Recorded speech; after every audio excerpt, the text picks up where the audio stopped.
بات کو مختصر کر رہا ہوں۔ چنانچہ ایک صحابی ہیں سعد ابن ربیعہ رضی اللہ تعالی عنہ۔ سعد ابن ربیعہ نے اللہ کا کلمہ پڑھ لیا، اللہ کے رسول کا کلمہ پڑھ لیا، محمد کو رسول مان لیا، نبی سے عشق کر لیا۔ حالت کیا ہوئی؟ احد کا میدان ہے۔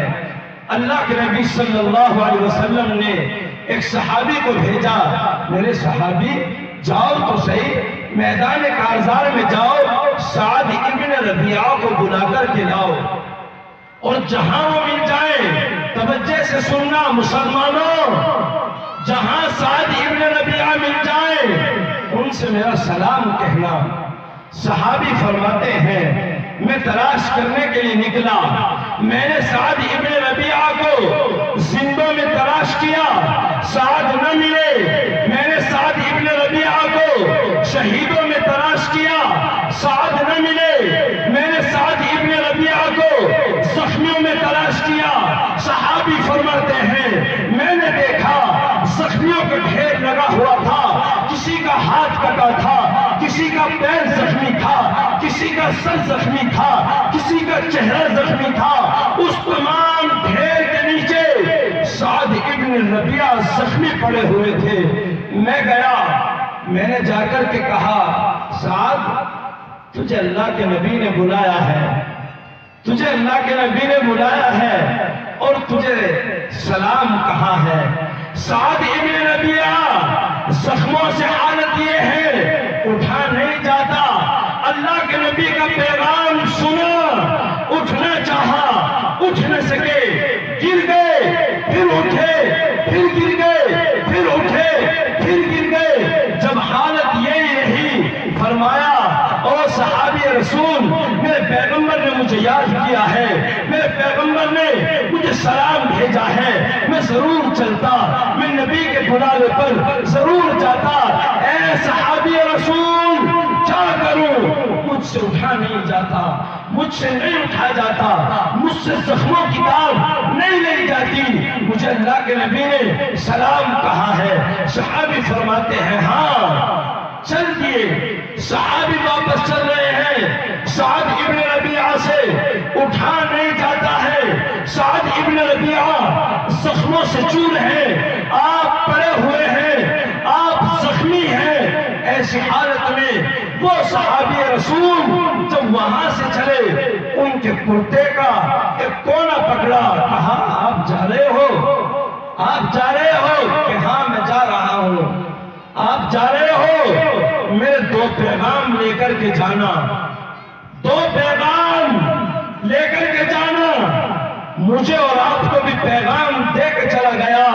کیا بات تھی سعد ابن ربیعہ کی؟ صحابی کے کرتے کا ایک دامن پکڑ لیا اور کہا آپ ایک پیغام تو میرے نبی کو پہنچانا، میرے نبی سے میرا سلام کہنا، اور دوسرا پیغام میری قوم کے نوجوانوں کو، میری قوم کے لڑکوں کو، میری قوم کے بوڑھوں کو، میری قوم کے بچوں کو ایک چوک پر جمع کر لینا، اور جمع کر کے ان سے کہنا کہ اے لوگوں تمہارا سردار اللہ کی راہ میں قربان ہو گیا، تمہارے سردار نے اللہ کے نام پر اپنی جان نچھاور کر دی۔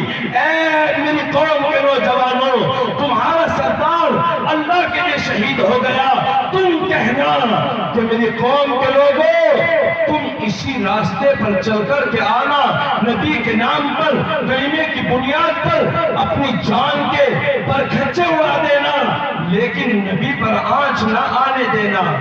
یہ پیغام دیا، یہ پیغام دیا، مجھے بھی آپ کو بھی یہ پیغام دے کر کے جان افری کے حوالے کر دی۔